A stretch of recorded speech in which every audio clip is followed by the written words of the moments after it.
नीलकंठ पक्षी ने बताया, चाहे मर जाना, परंतु ये 8 बातें कभी किसी को मत बताना।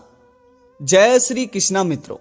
दोस्तों, आज का हमारा ये प्रसंग बड़ा ही ज्ञानवर्धक और बड़ा ही मार्मिक है।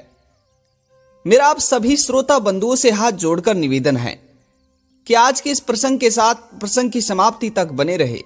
दोस्तों, आज मैं जो आपको नीलकंठ की कहानी सुनाने जा रहा हूं, ये कहानी एक भाई और एक बहन की बहुत ही ज्ञानवर्धक और बहुत ही मार्मिक कहानी है। मेरा आप सभी श्रोता बंधुओं से निवेदन है, अभी तक आपने इस चैनल को सब्सक्राइब नहीं किया तो अभी इस चैनल को सब्सक्राइब अवश्य कर ले, क्योंकि आपका एक सब्सक्राइब हमारे लिए काफी मायने रखता है। दोस्तों, आज की इस कहानी में नीलकंठ पक्षी ने अंत में 8 ऐसी बातें बताई हैं। अगर इन 8 बातों को जीवन में उतार लिया जाए तो मनुष्य कभी भी गरीब नहीं रहता। दोस्तों, मेरा आप सभी से निवेदन है कि इस कहानी को आप कहानी की समाप्ति तक बारी बारी से देखते रहे, क्योंकि आधा अधूरा ज्ञान हमेशा जीवन में घातक होता है। उसके परिणाम हमेशा मनुष्य को घातक ही देखने को मिलते हैं। दोस्तों, आइए आप सभी श्रोता बंधुओं का ज्यादा समय बर्बाद ना करते हुए आज के इस प्रसंग को शुरू करते हैं। दोस्तों, एक बार किसी एक जंगल में एक नीलकंठ पक्षी अपनी पत्नी के साथ एक डाली पर बैठे हुए थे। रात्रि का समय हो रहा था। तभी नीलकंठ पक्षी की पत्नी अपने पति से कहती है, अजी सुनते हो, मेरा मन पता नहीं क्यों व्याकुल सा हो रहा है। पता नहीं, न जाने मेरा मन बड़ा बेचैन सा हो रहा है। अजी, आप मुझे कोई ऐसी कहानी सुनाइए जिससे कि मेरा मन थोड़ा शांत हो सके।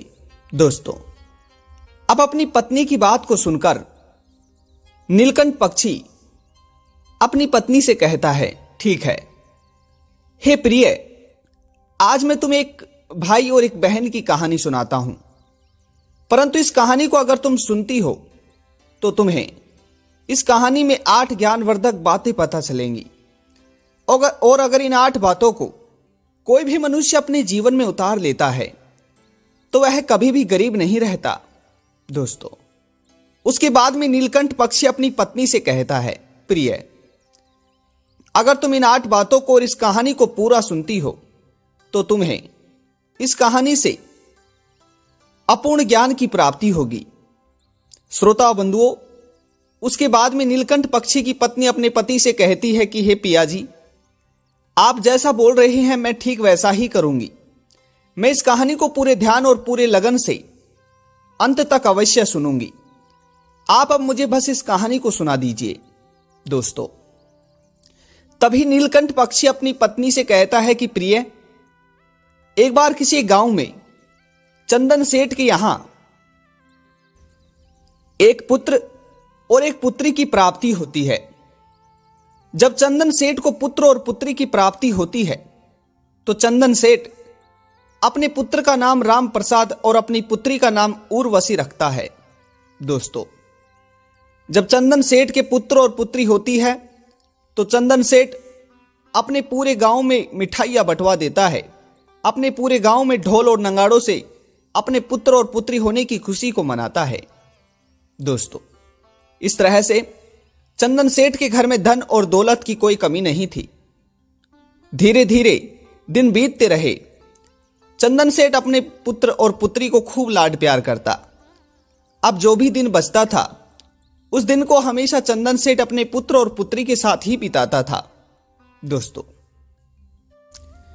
धीरे धीरे समय व्यतीत होता रहा। अब चंदन सेठ का जो पुत्र और पुत्री थे वे बड़े होते जा रहे थे और दोनों पुत्र और पुत्री धीरे धीरे जवान हो चले थे। और जब पुत्री जवान हो जाती है तो चंदन सेठ को अपनी पुत्री उर्वशी के विवाह की चिंता सताने लगती है।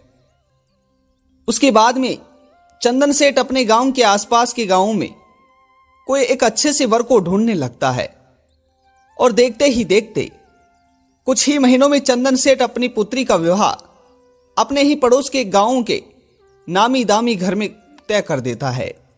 दोस्तों, अब चंदन सेठ अपनी पुत्री उर्वशी का विवाह पूरे होश और उल्लास और पूरे लग्न के साथ करता है। उसके बाद में अब चंदन सेठ और उसका पुत्र राम प्रसाद दोनों अकेले रह जाते हैं। तभी चंदन सेठ सोचता है कि अब कुछ दिनों बाद ही मुझे अपने पुत्र का भी विवाह करना है, जिससे मेरे सिर से जो बोझ है ये कम तो हो जाएगा। दोस्तों, उसी के कुछ दिनों बाद अचानक से चंदन सेठ की तबीयत खराब होने लगती है। उसका मानसिक स्तर धीरे धीरे गिरने लगता है। दोस्तों, राम प्रसाद अपने पिता का इलाज काफी सारे अखीम वेदों के पास कराता है। धीरे धीरे चंदन सेठ का मानसिक स्वास्थ्य बिगड़ता जा रहा था। उधर आधे से ज्यादा धन राम प्रसाद ने अपने पिता के इलाज में लगा दिया था। धीरे धीरे काफी समय बीतते रहे। राम प्रसाद के यहां जो भी धन था वो उसने अपने पिता के इलाज में लगा दिया। अंत में देखते ही देखते उनकी जो हवेली थी उसे भी राम प्रसाद ने बेचकर अपने पिता के इलाज में लगा दिया। अब बेचारे राम प्रसाद के पास अपने पिता के द्वारा कमाया गया एक भी रुपया नहीं बचा। अंत में राम प्रसाद के पिता चंदन सेठ की मृत्यु हो गई। दोस्तों, अब अपने पिता की मृत्यु होने के बाद बेचारा राम प्रसाद अपने पिता की विधि विधान से अंतिम संस्कार की विधि को करता है और उसके बाद में बेचारा अकेला अपने ही गांव में एक झोपड़पट्टी बांध कर रहने लगता है। अब कुछ वर्ष बाद में राम प्रसाद एक अच्छी सी स्त्री को देखकर विवाह कर लेता है। उधर राम प्रसाद की जो बहन उर्वशी थी वो अब अपने पिता के मरने के बाद अपने भाई से मिलने के लिए बिल्कुल नहीं आती थी, अर्थात अपने भाई के हाल समाचार भी नहीं पूछती थी। दोस्तों, राम प्रसाद भी अब अपनी बहन के ससुराल जाना बहुत कम पसंद करता था। दोस्तों कहते हैं कि कम मिलना जुलना रिश्तेदारी के मीठेपन को कम कर देता है। अब ठीक इसी तरह राम प्रसाद और उसकी बहन उर्वशी के साथ हो रहा था। दोस्तों, अब धीरे धीरे राम प्रसाद के एक पुत्र और पुत्री की प्राप्ति होती है। अब उसका पूरा घर पूरी तरह से ग्रस्त हो चुका था। राम प्रसाद बेचारा अपने गांव के सेठों के यहां कुछ काम को कर अपनी पत्नी और अपने बच्चों का पेट भर रहा था। वो जो भी कमाता था वो अक्सर उसके घर खर्च में ही खर्च हो जाया करते थे। दोस्तों, इस तरह से धीरे धीरे समय व्यतीत होता रहा।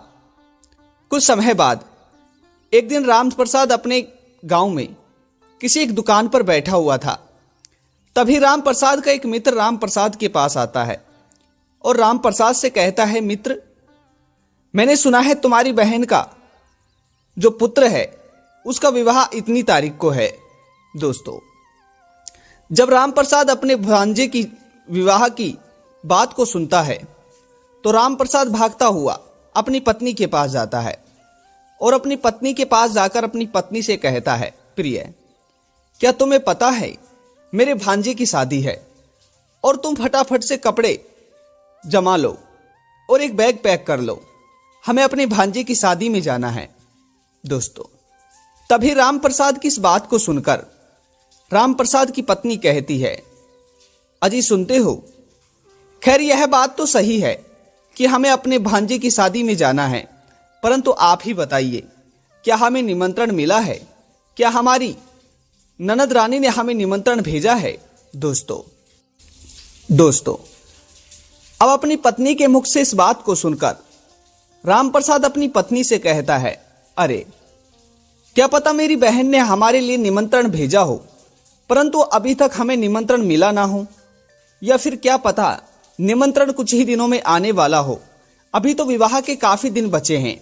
दोस्तों, अब यह बात कहकर राम प्रसाद अपने किसी काम के लिए वहां से निकल जाता है। अब वह दिन भी आ जाता है जब राम प्रसाद के भांजे की शादी थी। दोस्तों, राम प्रसाद अपने भांजे की विवाह में जाने के लिए तैयार होता है, परंतु बेचारे के पास अपने भांजे के लिए उपहार ले जाने के तक पैसे नहीं थे।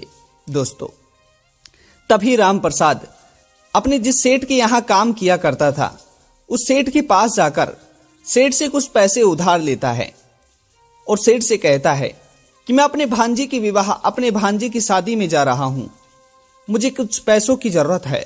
दोस्तों, अब राम प्रसाद अपने सेठ के यहां से कुछ पैसे उधार लेकर अपने भांजे के लिए कुछ कपड़े खरीदकर, अपनी बहन के लिए कुछ कपड़े खरीदकर अपने बहन के ससुराल पहुंच जाता है।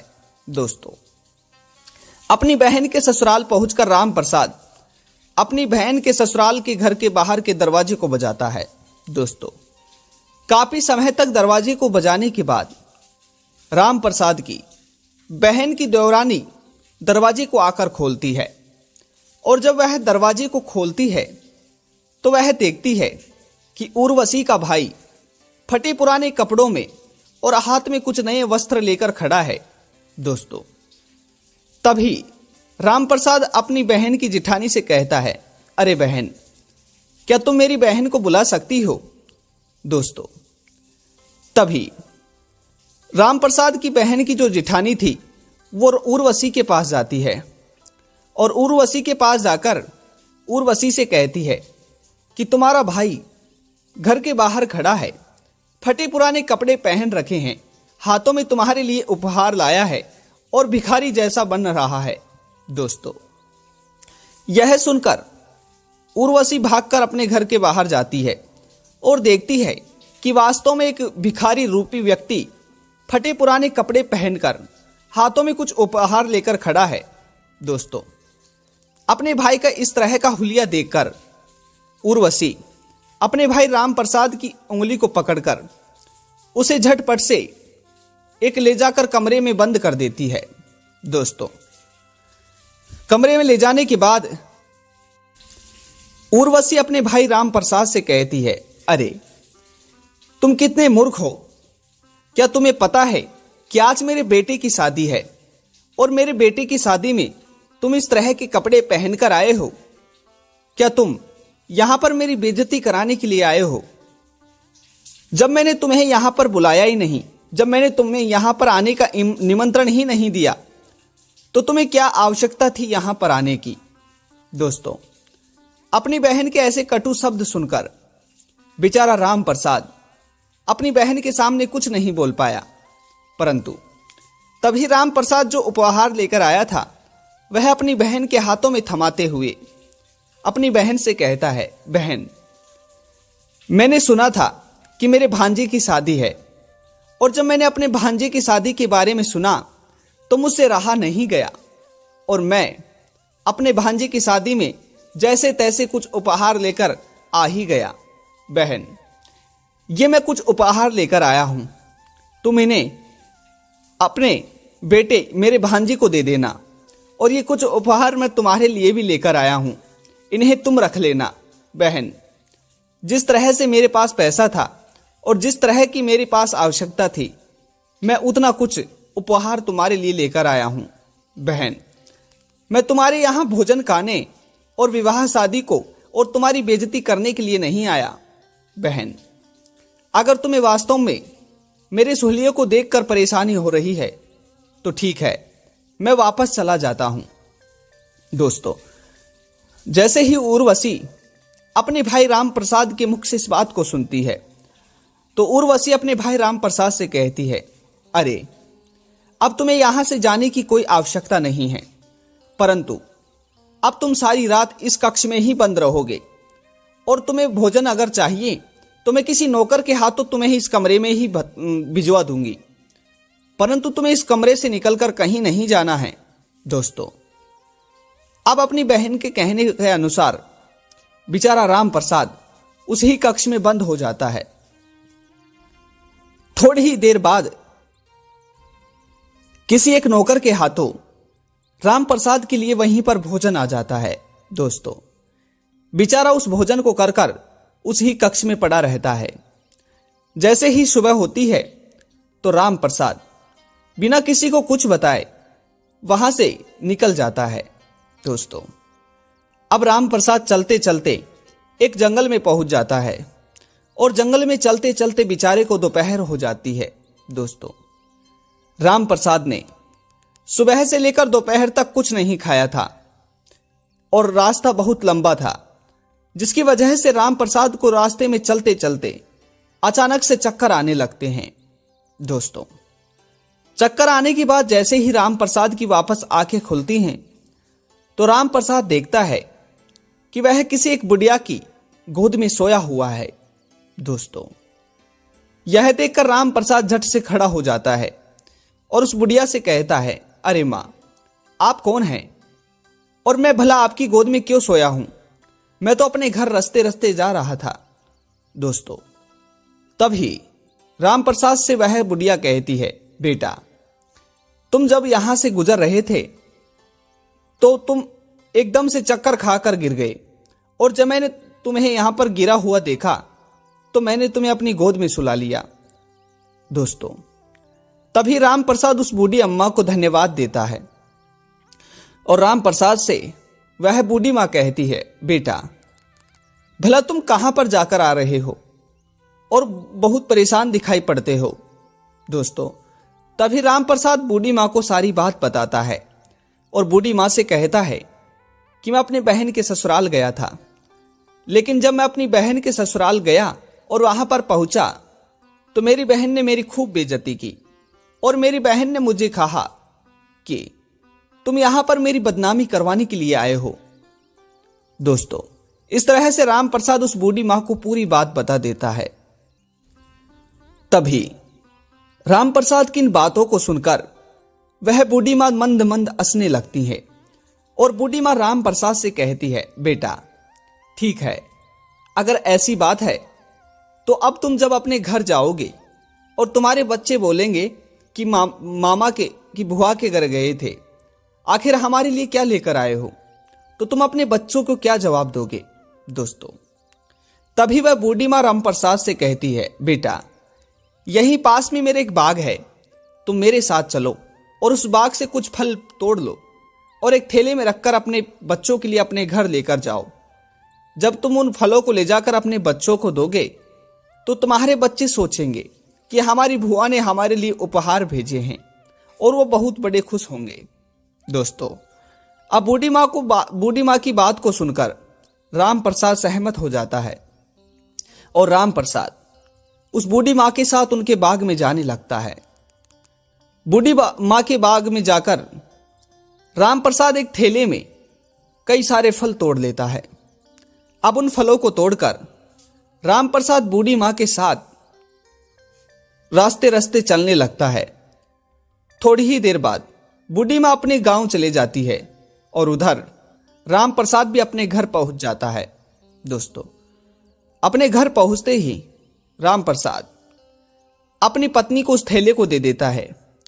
राम प्रसाद के बच्चे उस थैले के लिपट जाते हैं और जोर जोर से हल्ला करने लगते हैं कि बुआ के यहां से उपहार आए हैं, बुआ के यहां से उपहार आए हैं।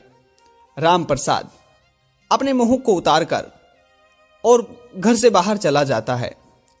उधर जब उस पोटली को राम प्रसाद की पत्नी खोलती है तो वह देखती है कि उस पोटली में सोने के अनार है, सोने के फल हैं, सोने का केला है, यानी कि हर चीज सोने की है।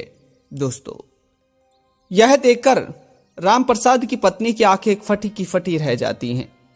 वह सोचती है कि हमारी ननद रानी ने तो हमारे लिए कीमती नहीं बल्कि सबसे ज्यादा कीमत वाले, यानी कि देखा जाए तो अमूल्य उपहार भेजे हैं। दोस्तों, फिर उस थैले को उठाकर राम प्रसाद की पत्नी राम प्रसाद को दिखाती है। यह देखकर राम प्रसाद भी चकाचौंध रह जाता है कि अब मुझे याद आया कि जो बूढ़ी माँ मुझे मिली थी वो कोई साधारण बूढ़ी माँ नहीं थी।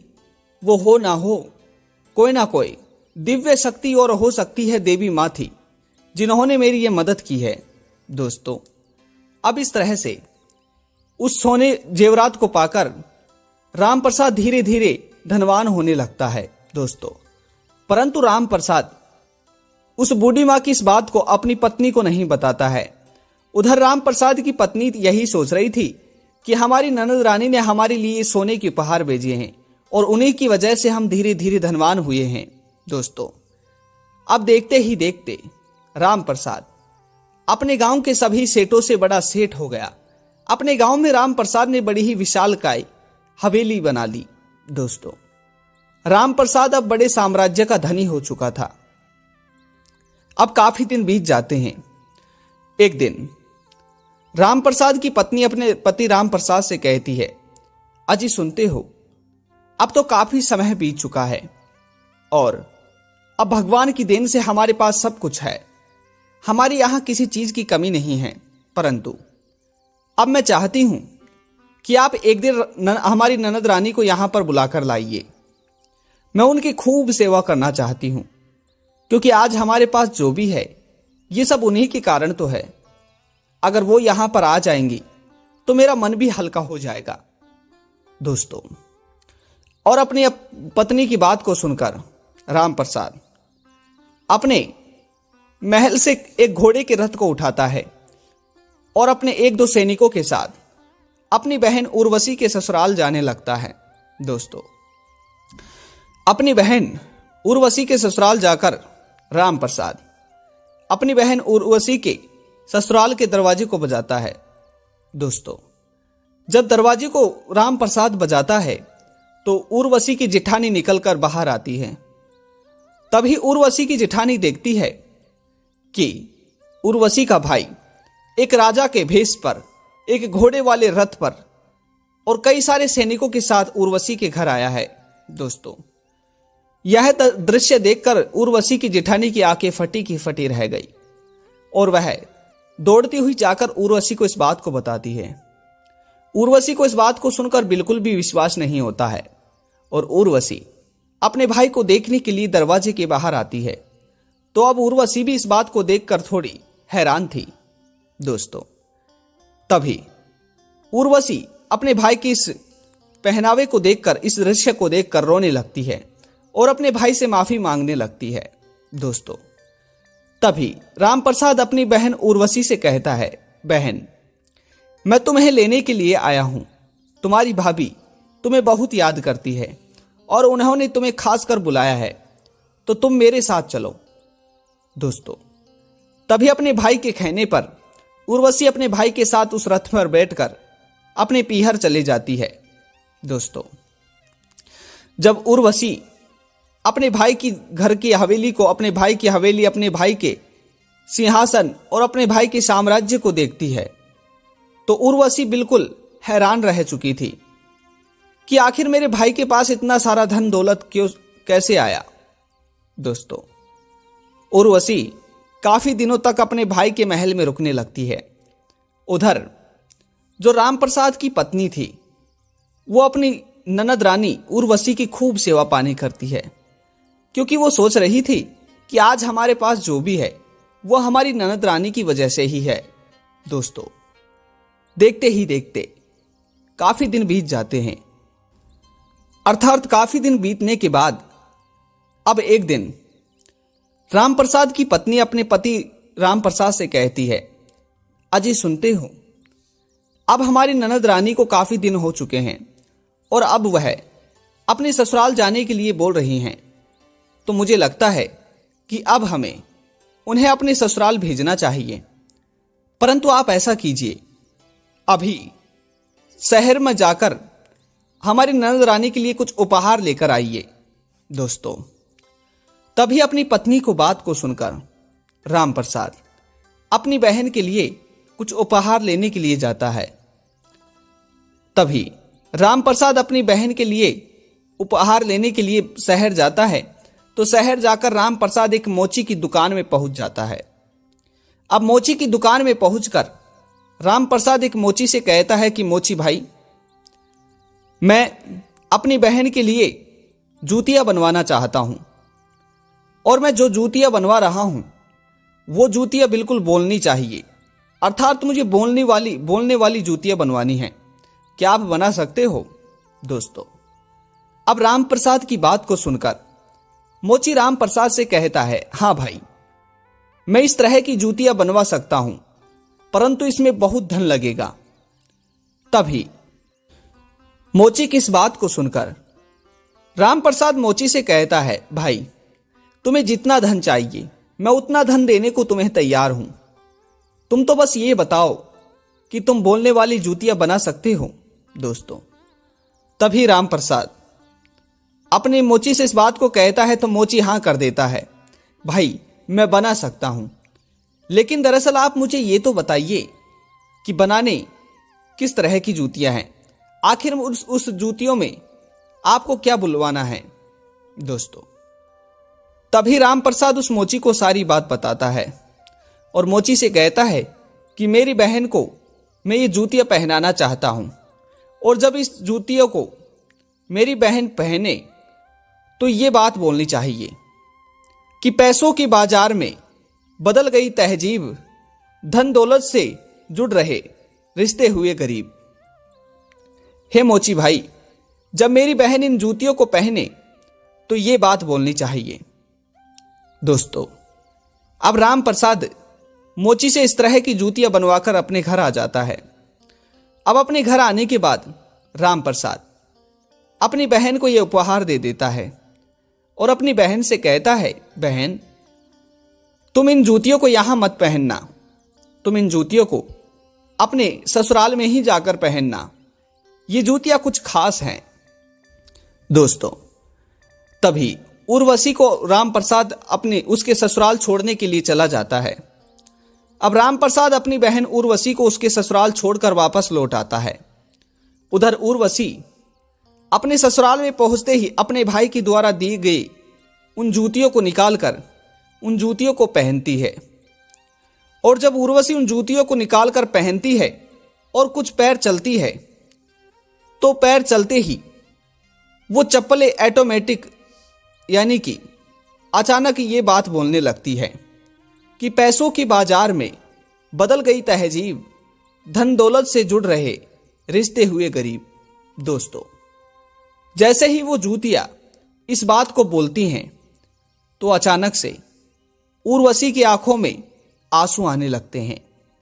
उर्वशी सोचती है कि वास्तव में मैंने जो किया वो सरासर गलत किया है, मैंने अपने भाई के साथ बहुत गलत किया है।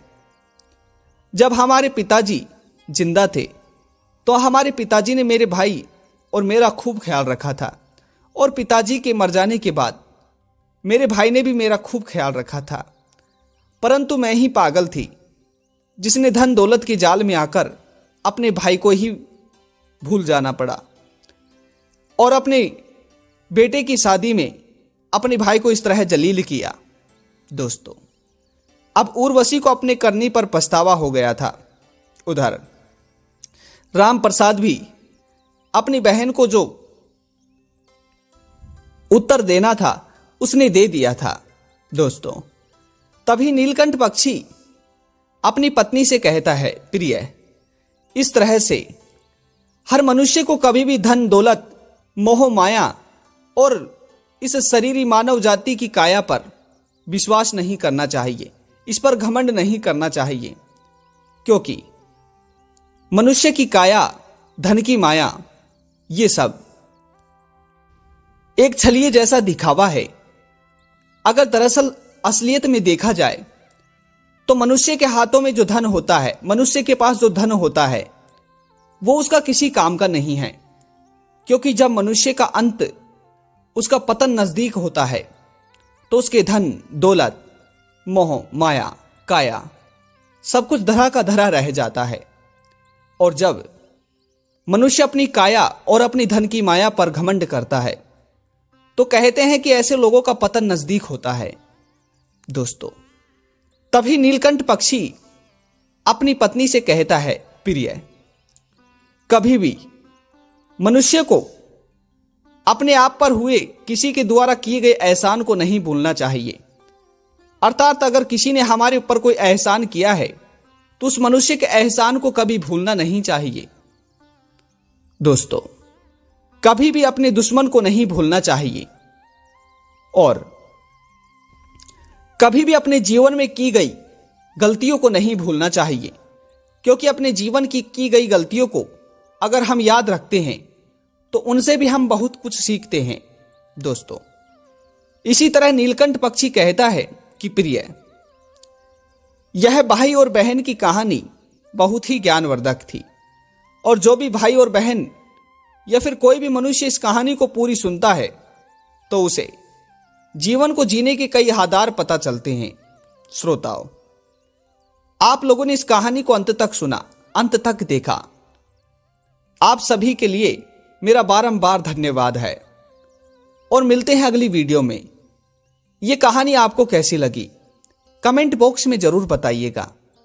पुनः मिलते हैं कोई नई जानकारी और नई प्रेरणादायक मार्मिक कहानी के साथ। तब तक आप सभी लोगों का बहुत बहुत धन्यवाद।